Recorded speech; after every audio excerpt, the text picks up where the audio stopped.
Hello and welcome students, Gyanjyoti coaching সেন্টারের পক্ষ থেকে তোমাদের সকলকে আরও একবার স্বাগত। আমি ইয়াসমিন, আমি তোমাদের উচ্চ মাধ্যমিক স্তরে এডুকেশন সাবজেক্টটি নিয়ে পড়ানো স্টার্ট করেছি। আজকে আমাদের দ্বিতীয় ক্লাস। আমরা তোমাদের উচ্চ মাধ্যমিক স্তরে যে সমস্ত সাবজেক্টসগুলো আছে, যে সমস্ত বিষয়গুলো আছে, সেগুলোকে কিন্তু থ্রু অনলাইন পড়ানোর একটি নতুন উদ্যোগ শুরু করেছি।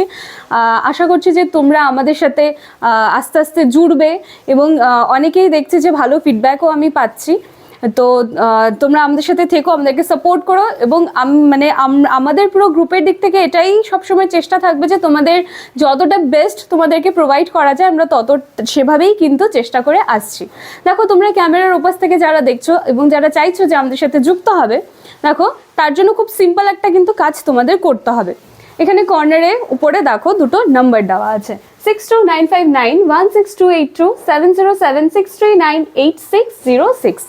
এই দুটো হলো আমাদের হেল্পলাইন নাম্বার। এই দুটো নাম্বারের মধ্যে তোমরা কল করে তোমাদের যে সমস্ত সাবজেক্টসগুলো আছে সেগুলো নিয়ে কিন্তু আমাদের সাথে যুক্ত হতে পারো। এবার দেখো, আমি কোর্স ফির ব্যাপারে একটু আলোচনা করিয়ে দিচ্ছি। কোর্স ফি এখানে 1299 টাকা রাখা হয়েছে। সমস্ত সাবজেক্টস যেগুলো তোমাদের সব সাবজেক্ট আছে সেগুলো নিয়ে আমাদের সাথে যখন যুক্ত হতে চাইবে তাহলে কিন্তু তোমাদেরকে 1299 টাকা পে করতে হবে। এবং দেখো লিখেছি যে 299 অনলি ফর ওয়ান সাবজেক্ট। এবং যারা ভাবছো শুধুমাত্র একটি সাবজেক্ট নিয়ে ভর্তি হবে বা দুটি তিনটি, মানে একটি সাবজেক্টের জন্য কিন্তু 299 রাখা হয়েছে, ঠিক আছে। আর কোর্স ডিউরেশন রয়েছে কিন্তু 10 মান্থসের। এই 10 মান্থসের মধ্যে তোমাদের সম্পূর্ণ সিলেবাস কমপ্লিট করে দেওয়ার দায়িত্বটা কিন্তু আমাদের থাকছে। আচ্ছা চলো, ইনফরমেশন দেওয়া ডান। এবার আমরা আজকে টপিকে চলে আসি। এর আগের ক্লাস যারা দেখেছো তারা জানোই যে আমি সংক্ষিপ্ত প্রশ্নোত্তরগুলো কিন্তু আলোচনা করা স্টার্ট করেছি এবং অধ্যায় হলো শিখন থেকে আমরা শুরু করেছি সংক্ষিপ্ত প্রশ্নোত্তর। এর আগের দিনে আমি 4টা প্রশ্ন তোমাদের সামনে আলোচনা করেছিলাম, 1 2 3 4। আজকে কিন্তু ওখান থেকে আমি নাম্বারটা স্টার্ট করেছি আবার, হ্যাঁ, 5 6 7 8। আজকে আবার এই 4টা নিয়ে আলোচনা করব। চলো স্টার্ট করি। দেখো, প্রথম প্রশ্ন কি আছে, পুনরুদ্রেকের ক্ষেত্রে সাদৃশ্যের সূত্র কি? মানে পুনরুদ্রেক যে ব্যাপারটা আছে, মনে করা যে ব্যাপারটা, সেটার মধ্যে সাদৃশ্য কি ভূমিকা রাখে? তাহলে পুনরুদ্রেকের ক্ষেত্রে সাদৃশ্য কিন্তু অবশ্যই একটা গুরুত্বপূর্ণ ভূমিকা রাখে। সাদৃশ্য ব্যাপারটা কি হচ্ছে যে, মনে করো যে দুটো বিষয়ের মধ্যে যদি সাদৃশ্য থাকে বা দুটো বিষয়ের মধ্যে মিল থাকে বা সিমিলারিটি থাকে, সেই ক্ষেত্রে কিন্তু তুমি একটা বিষয় মনে করতে গেলে আরেকটা বিষয় কিন্তু তোমার মানে অটোমেটিক্যালি মনে পড়বে। তো এই জিনিসটা হচ্ছে সাদৃশ্য, মিল থাকতে হবে। যখন দুটো জিনিসের মধ্যে মিল থাকবে, তুমি একটি মনে করতে গিয়ে আরেকটি তোমার কিন্তু মনে হয়ে যাবে। তাহলে দেখো কত ইজি অ্যান্ড সিম্পল না? পুনরুদ্রেকের ক্ষেত্রে সাদৃশ্যের সূত্রটা আমি আলোচনা করে দিলাম। এরপরে কি আছে, প্রত্যক্ষ পুনরুদ্রেক কাকে বলে? চলো, প্রত্যক্ষ পুনরুদ্রেক কাকে বলে?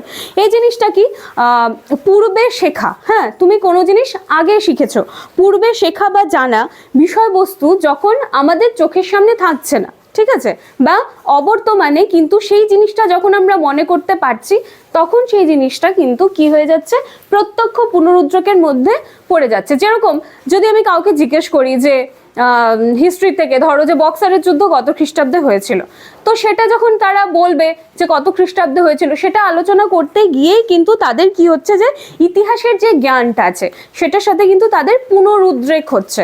তাহলে এই ব্যাপারটা হলো তোমাদের প্রত্যক্ষ পুনরুদ্রেক, এই জিনিসটা। এরপরে দেখো, পুনরুদ্রেক ও প্রত্যভিজ্ঞার মধ্যে প্রভেদ, অথবা এই যে পুনরুদ্রেক বা প্রত্যভিজ্ঞা, মনে করো যে এই দুটো টার্ম শুনে তোমাদের খুব কঠিন মনে হচ্ছে, আরে পুনরুদ্রেক কি, প্রত্যভিজ্ঞা কি, বুঝতে পারছি না। কিন্তু দেখো, পুনরুদ্রেক ও প্রত্যভিজ্ঞার মধ্যে প্রভেদ অথবা মনে করা আর চেনা। এবার তো তোমাদের কাছে ইজি হয়ে গেল যে কোনো জিনিসকে মনে করা এবং কোনো জিনিসকে আইডেন্টিফাই করা, চিনতে পারা, এই দুটোর মধ্যে পার্থক্য। তাহলে মনে করা বা চেনার মধ্যে পার্থক্য দিলেও একই উত্তর হবে, এবং পুনরুদ্রেক বা প্রত্যভিজ্ঞার মধ্যে প্রভেদ, এটা দিলেও কিন্তু অ্যান্সারটা একই হবে। এবার আমি এটা একটু আলোচনা করে দিচ্ছি যে মনে করা ও চেনার মধ্যে পার্থক্য অথবা পুনরুদ্রেক ও প্রত্যভিজ্ঞার মধ্যে পার্থক্য কি। দেখো, একটা মানসিক প্রক্রিয়া যেটার দ্বারা পূর্বে অর্জিত অভিজ্ঞতা সংরক্ষণের স্তর থেকে মানুষের চেতনায় আসে।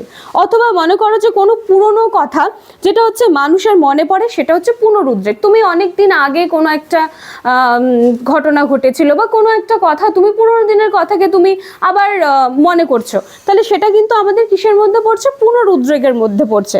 আবার অন্যদিকে যেটা থাকছে হচ্ছে প্রত্যভিজ্ঞা। এই জিনিসটা কি জিনিস? এটা হচ্ছে অর্জিত অভিজ্ঞতা যখন মানুষের সামনে কোনো মূর্ত প্রতিরূপের সাহায্যে মূর্ত প্রতিরূপের সাহায্যে পুনরুত্থাপিত হয়, তখন সেটা হচ্ছে প্রত্যভিজ্ঞা।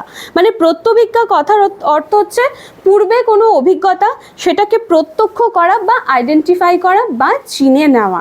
ঠিক আছে, এটা হয়ে গেল তোমাদের পুনরুদ্রেক বা প্রত্যভিজ্ঞার মধ্যে পার্থক্য, অথবা মনে করা বা চেনার মধ্যে পার্থক্য। লাস্ট ওয়ান কি আছে? 8 নাম্বার, স্মৃতি বা স্মরণ ক্রিয়া কাকে বলে? এটা তো খুব ইজি, তাই না? কোনো কিছু মনে করা, স্মৃতি বলা, বা কোনো কিছু আমরা কি করব, স্মরণ করছি কোনো কিছুকে, তাহলে এটাকে সুন্দর করে সাজিয়ে গুছিয়ে বললে কি হতে পারে? ব্যাপারটা দেখো, বলছে যে মানসিক প্রক্রিয়া যার দ্বারা পূর্বার্জিত সংরক্ষিত অভিজ্ঞতাকে প্রয়োজন মতো যথাসময়ে এবং সঠিক স্থানে স্মরণ করা যায়।